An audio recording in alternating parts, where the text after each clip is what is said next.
Good morning students, myself Dr. K.M. Dadure, Assistant Professor, Bajaj College of Science, Wardha. Today I am going to discuss again the transition series and first transition series element, and in that we are continue with some general properties of the transitions elements. So students, in our previous class and in our previous presentations, I already discussed some 3 to 4 some very important properties of the transitions element. So with continue, we are going to discuss some other very important properties of the transitions element, and in that we are going to discuss the magnetic properties. As far as the word magnetic word is concerned, students, this word is already we discussed so many times in our classes, in our previous classes. So let's start. What is actually the magnetic properties? The transitions metals and their compounds are found to be showing magnetic properties when they are placed in the magnetic field, and due to this the magnetic property is shown by them are found to be depends on number of the unpaired electron. And remember students, this magnetic property is totally that depends upon unpairedness and unpaired electron. Okay, and on that basis there are the different materials are classified, okay, by their interactions with the magnetic field, and we can see that due to these interactions we will see some diamagnetic property and some paramagnetic properties. Okay, and as far as the diamagnetic property is concerned, it is the repulsions, and as far as the paramagnetic property is concerned, it is the attractions. So let's see what is the paramagnetism, and then after we will discuss towards the diamagnetism. So here as far as the paramagnetism is concerned, when the transition metal compound the containing the unpaired electron which is placed in the magnetic field, okay, which is placed in the magnetic field, then it gets attracted in the magnetic field, and they allows to magnetic line of force to pass through them, and then such a substance are basically said to be paramagnetic. Okay, the property which is shown by them is known as paramagnetism. Okay, thus the paramagnetism is the basically the property of unpairedness or unpaired electron. So more the number of unpaired electrons, greater will be the paramagnetic character of that substance. Okay students, so we know that the electron undergo the two types of motions. One is the spin motions and another one is the orbital motion, and these two motions create a magnetic moment. So thus magnetic properties of the substance is due to this magnetic moment is produced by one or more unpaired electron. Okay, so this is actually the property of the magnetism as far as the paramagnetic property is concerned. Let's start with the diamagnetism or diamagnetic properties. As far as the repel word is given, we will define it here. If the transition metal compound is containing all the electron in the form of pair, okay, if the transition metal compound containing all the elements in the all the electron in the form of pairs is placed in the magnetic field, then the magnetic lines of force repel by the substance, and they do not allow the line of force through pass it. Okay, and such a substances get repelled by the magnetic field and adjust themselves right angle to the applied magnetic field, and this substance are termed as diamagnetic. Okay, and the properties is shown by such a substance are called as diamagnetism. So due to the presence of paired electron with opposite spin in the same orbital, the magnetic moment is produced by one electron is get cancelled by the other, and hence the magnetic moment of diamagnetic substance is 0.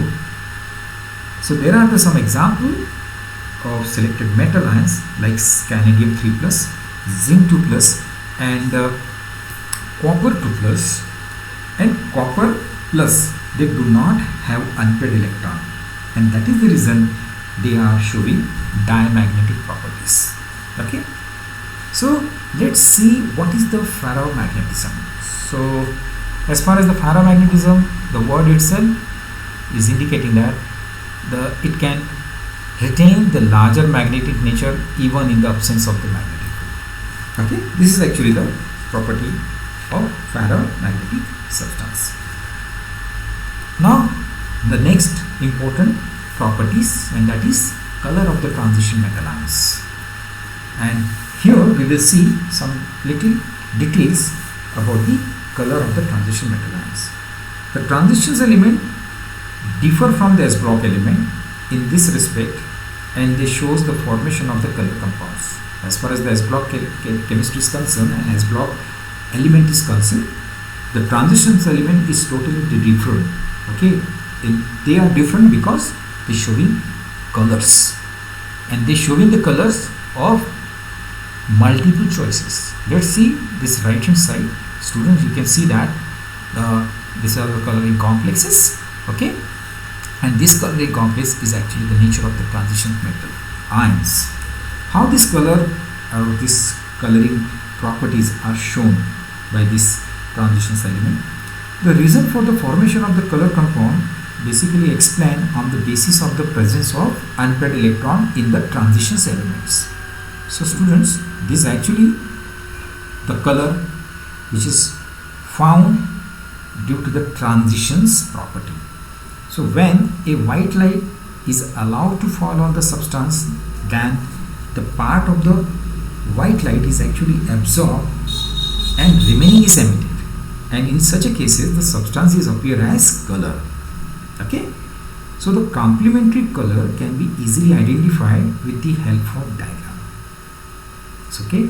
So complementary color are basically placed diagonally opposite, and if the red color is absorbed, then the transmitted complementary color is green. Okay, students, this is actually the diagrams through which we can see that each and every complex is having its different color. This is the red color. Okay, so as far as this red color is concerned, if the red color is absorbed, then the transmitted complementary color is green. Okay, so this is actually the nature of transitions element, and this actually shown by the energies absorbed by the substance in the form of light radiation. Okay, which is actually the use to utilize for the excitation of electron from lower energy state to higher energy state in the same energy level. And for this purpose, the presence of the unpaired electron and availability of the vacant orbital is very important. Okay, for the excitations we must have the electron in the orbitals, unpairedness of the electron in the orbitals. And in case of the ions of the S block element, if we compare, neither the unpaired electrons nor the vacant orbitals are basically the present. Okay, and hence such ions are basically not colored, and that is the reason the S block elements are not showing coloring properties, and they all are colorless.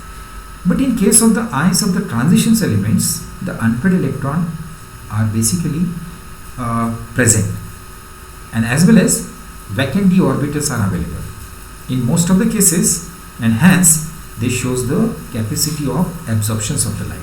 So these are the reason which makes the d block elements which make the d block element transition in the nature. Okay, the amount of the light is absorbed basically that depends on the number of unpaired electrons. Amount of the light is absorbed is also depending upon the how many number of unpaired electrons are basically the present in that valence shell. Okay, valence shell with respect to that particular transitions metal ions, and hence they shows the different colors. On that basis they will show a different coloring natures, and we all students, as far as the coloring properties and coloring nature is concerned, so each and every transitions element have its coloring parts. Okay, if we generally discuss from the scandium, titanium and copper and zinc, they basically the colorless because of due to the field electronic configuration. As we already discussed, the field electronic configuration will never show the transitions, and that is the reason they all will color. But some electronic config, some element, they are actually having the electron, and they having the unpaired electron in their orbitals, that is titanium 3 plus, which is showing the violet, and then vanadium 4 plus is showing the blue, copper 2 plus is showing the again blue, and then again vanadium 3 plus is showing the green, then nickel 2 plus is showing the green. So all these are the things which is concerned with the element which having the unpaired electron in their block, and then the transition will take place, and due to the transitions the color properties are comes out. Okay, so color of the transitions compounds are basically explained on the basis of very important factors, and that important factor is what? The DT transitions of electron. Okay, this is the very important transitions. So student, we will see in the later slides DT transitions. Okay, and as far as this DT transition is concerned, students, just little bit discuss about it. If a free metal ions, and in that free metal ions, if all the orbitals are in the same energy level, that means in the degenerate state. However, when they are in the form of the compound, the 5d orbitals are split into the two groups. Okay, 5d orbitals are split into the two groups. So one group is consisting of the 3 orbitals, and we all know that three orbital is dxy, dyz, and dxz, and they are of lower energy in state. Okay, and the other group basically consisting of the two orbitals, that is dx square, y square, and dz square, and they are slightly the higher energy level. Okay, and during the splitting of this d orbital, okay, they are basically the links to the metal ions. Okay, and during that splitting they showing the two state. One is the lower energy state and another one is the higher energy state. So lower energy state is dxy, dyz, and dzx, and higher energy state is dx square, y square, and dz square. So in that we can see how the DD transition actually work. So as far as this DD transition is concerned, so students, this DD transition is actually the transitions where unpaired electron on the T2G or EG orbitals, whenever there is an unpaired electron in an T2G or EG orbitals, are absorbing the energy from any source like the light or hydrations or etc. So after that, taking that source, okay, they basically they migrate from one state to another state. That means from one set of the orbital to the other set of the orbital, and thus during its transitions from one d orbital to the other, basically they emit the radiations, and due to that emission of the radiations, they showing or they impart the color to that particular compound or that complex, and due to this the color is shown complementary to the color of that light is absorbed from that white light. Okay, each and every complex is having its complementary color as far as the Vibgyor region is concerned, students. So every complex is showing its complementary color. Okay, and if any compound is absorb the light of the red color, so it actually emit back a color which is a mixture of all the other color remaining in the white light. Okay, and this is actually the special properties of the D block elements. Okay, and in that way we can see the different transitions, and due to that different transitions, different coloring compounds. So here the DD transition is very important terms, and in that DD transitions we can see that number of different factors which is associated. So it is actually the process in which electrons are split into the 2 energy level. That is this 2 energy level. Okay.